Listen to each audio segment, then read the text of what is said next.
In order to prevent loss of data, online data from a device such as a PLC, robot, or HMI needs to be automatically backed up at regular intervals.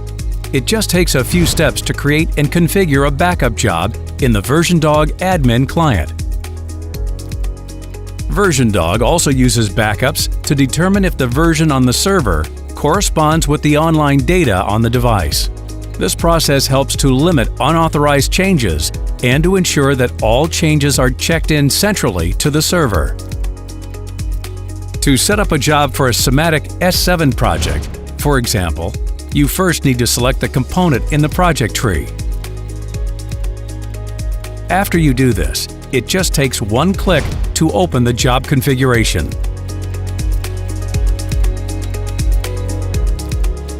In addition to device-specific settings and upload and compare settings, it is also possible to configure job-specific settings for individual backup jobs. You can determine, for example, under which conditions the job is carried out and what data is included for upload and compare.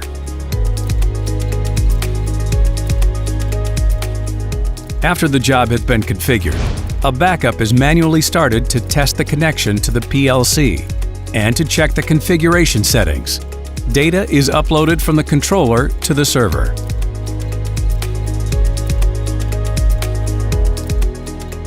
Job results are displayed chronologically, showing any differences between the server and the device. And the best news is that there is no need to keep checking the job results, because VersionDog will send out an email notification if any differences are detected.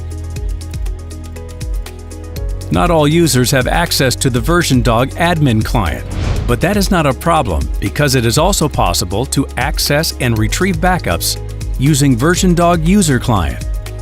To see all the backup jobs that have been configured for a component, select it and go to the Jobs tab where the jobs are listed.